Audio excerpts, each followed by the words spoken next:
Hello, and thank you for watching the third installment of the Podcomics Webcast video series. As always, I am your host, David. My guest for this episode is ENZO, who makes Cheer Up Emo Kid. Currently, ENZO is putting together a 200-plus page collection of his comics, and he needs your support on Kickstarter. So, Google Cheer Up Emo Kid plus Kickstarter. So hopefully you've listened to my podcast or you've watched the other episodes. What we're about to do will come as no surprise. ENZO and I are talking about potential ideas, that he will someday make a comic out of. Or maybe not. Either way, I think we both got a good laugh out of this segment. Hopefully you will too. All right, so that was your last comic. Mm-hmm. And you say that you're making only one new gag strip a month? Well, I did make one this month, but I actually didn't put it on my site because it's the one I put on Webtoons for the dog thing. I think we can still talk about this. Just pretend that you are going to definitely do the following, okay? Cartoonists collect joke ideas. Yes. You must have a collection of joke ideas somewhere in your apartment, right? Mm-hmm. Is it on your phone or is it on paper? It's on my phone. Okay. And when people have them on their phone, that also means computer because they're kind of the same thing. Yes. So, do you have access to that information now? I do, yeah. All right, I'd like to hear some of your, we call them germs in the Chris Wilson episode. Yes. Or seeds. These joke ideas, because it's not a joke. It's just something which, you know, if nurtured, could become a joke. Okay. It's a potential joke. Well, I do have a couple of, they're already written out. I don't like those. No? No. I like to hear the ones that are, so basic. Like, it just says, swing set.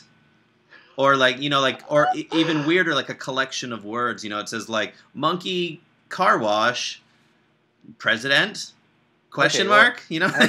Okay, I have two specific, notes. One is, written out, and the other one is, Well, let's get them both. Even though I said I didn't like it, let's hear one of your written out ones, and let's hear some of the other ones. Okay? Okay. Let's hear what you got. All right, just give me a second. I don't like any of these. Why are they written? Oh, you don't have to find one that you like. Okay, so this is one that I wanted to do, but Jose has told me it's racist. Okay. Okay, so so there's two cavemen. Mm-hmm.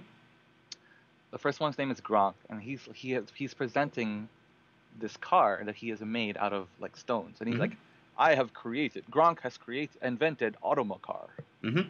And his friend Bronk comes over. It's like, Bronk, like Gronk's automocar, will Gronk build one for Bronk? And Gronk says, yes, I will build you automocar for 15 rocks. No, I don't know if this currency is very good. So Gronk begins to build Bronk's car. Mm-hmm. And Bronk comes over and it's like, can Gronk add these buzzard feathers to the back of the car? Okay. And add this big tailpipe-shaped rock to the end of the car? And Gronk just looks at me and says, fucking racers. Fucking racers? Ricers. Oh. Yeah, that's racist. Hey, that's my reason is that I am totally okay to do it because I'm Asian. Yeah, I don't personally feel that word is racist, but people use it in a racist way. So, does ricer specifically mean somebody who also drives their car around real fast? It can be. It's specifically for people who make their car they soup it up. Okay. Visually, not actually. If they make it look like it's faster than it is, if they add spoilers and wings and tailpipes that don't actually do anything. Uh-huh. But they make the car look like a race car, that's a racer. You know, is it racist? The joke does depend on knowing all of the things you just said. Yeah. And in that way, I guess it is. Yeah. But, I enjoyed the joke before you even got to the punchline. I think the idea of just the stupid guy wanting to, embellish upon his stupid car is funny enough. Okay. So, my 2 cents, you can end it any way. It's already funny. Okay. So yeah. I would love to see that comic. I don't particularly love the punchline because I don't think that's the funniest thing. You could probably work without it, now that I'm thinking about it. Well, honestly, he could just deadpan. The guy says, can I do all these things? And he's just looks at him like...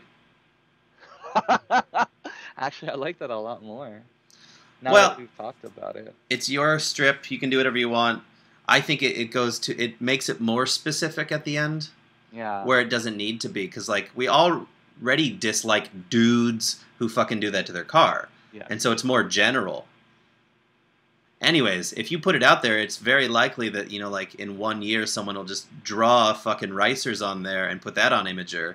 That's true. Actually, you should just make that version. Like, I just post it on 4chan or Imager and be like, and then I'll come into comments like, who the fuck did this? Like, who would do such a thing? But then, like, you see my name in the uploader, and people are just like, You uploaded this. It's like, no, it's an imposter. My site got hacked. All right, so give me some more ideas. Like, that was great. I really enjoyed that one. I'm glad I asked you for give me a long one. Okay. So this is just these are just the single like lines. Mm-hmm. Belly button cancer. Okay. I don't know. Double, triple, septuple, dodecahedronupal. This is a Timmy's joke? Yeah. Mm.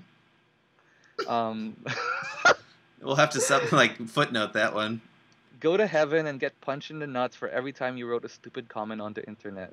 Okay. That's a little bit like outlet for reading stuff. Doesn't sound like heaven either, by the way. No, not at all. It sounds a bit like hell. Everyone calling a cat cute and fat. The last frame, the cat is looking at its stomach in the mirror. Okay. That's like a Sarah Anderson joke. I just imagined it in the style of Sarah Anderson. Like, everyone's like, oh my god, Kitty, you're so fat. And the last panel, they're just like... The cat's like just standing there, yeah, holding the belly, looking in the mirror. That's great. You should do that one, too. This one, I feel like there is a joke somewhere, but I don't know how to end it. Alrighty. So the first frame, they're like you see a bunch of... this guy sees a bunch of overripe bananas. They're like, yeah, let's make some fucking banana bread. Okay. And then the second frame, they're just like, they see this pile of stale banana bread. They're like, yeah, let's make some fucking... And then, like, it just escalates from there. And, like, the last frame I have, they had just built this giant, like, robot made out of banana bread, but I don't know how to get there. Well, the next question is, what do you make out of stale bread? And don't you make, like, bread pudding? Yeah, I guess. But then what do you make out of... so bread pudding goes bad. It's a dairy product. It turns into cheese, right? That's a good idea. Yes.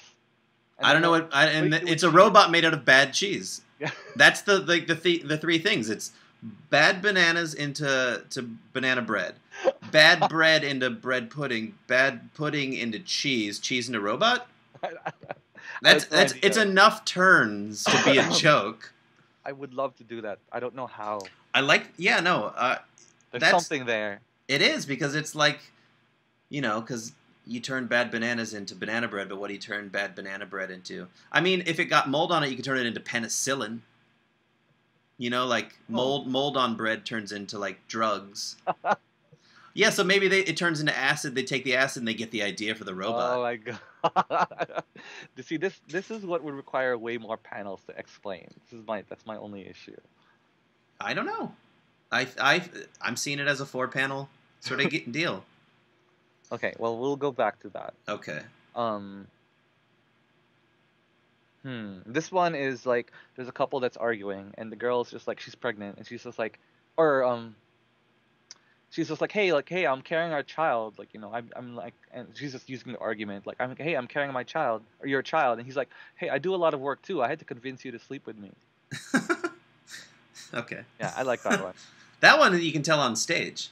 Yeah. It's definitely like a stand-up joke. Yeah. A group of people who are sad and get offended when someone is happy in the movie. Okay, because they're like a sad rights organization? Exactly. Like, how dare you? Insensitive to sad people. Yes. Or, what would be even kind of a modern twist on that would be, like, whitewashing. What if it's the sad character in a famously sad novel, they adapt it, but then they cast a happy actor to play the sad character? Oh my god, that is amazing, yes. And they're like, what's with all this happy washing? Happy washing. Joy washing. Oh.